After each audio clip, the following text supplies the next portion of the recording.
aqui quem fala o Fera Gamer BR, galera. E dessa vez estou aqui para mais um vídeo. E bom, galera, dessa vez aqui estou aqui com um vídeo aqui nessa vila que já começa pegando fogo, né? Quero ver aquele negócio ali, vamos tampar já, né? Que eu não quero causar problema. Então bora lá, eu sei que vocês estão vendo que eu tô na 0.11. Eu ia gravar um servidor, mas não deu o servidor. Aí eu decidi gravar esse videozinho aqui, né? Legalzinho. E já estamos com a nossa skin, ó, galera. Tá, deixa eu tirar pra vocês verem melhor. Vocês estão vendo na frente, aí aqui atrás. Tá, vamos lá. Então aqui, né, vamos ver algumas coisas para a gente fazer.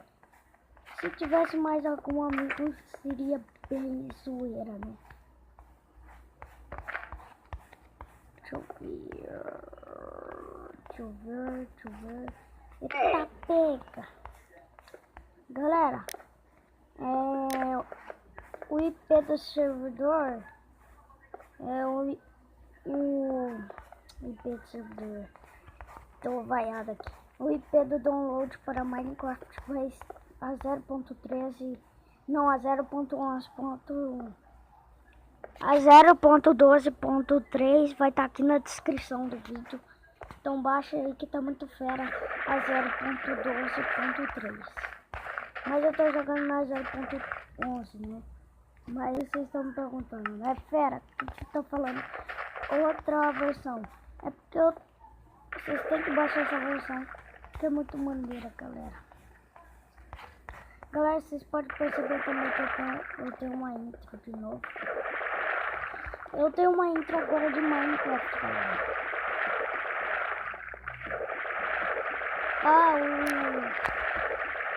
O link vai estar aqui na descrição para download das intros, tá?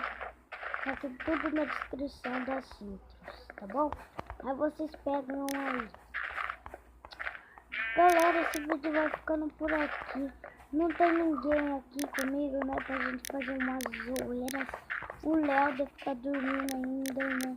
Então eu queria fazer uma zoeira aqui, mas não dá, né? Que tá eu sozinho.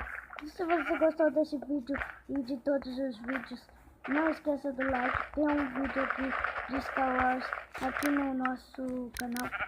Se você gostou, não esqueça do like. Até o próximo vídeo e fui!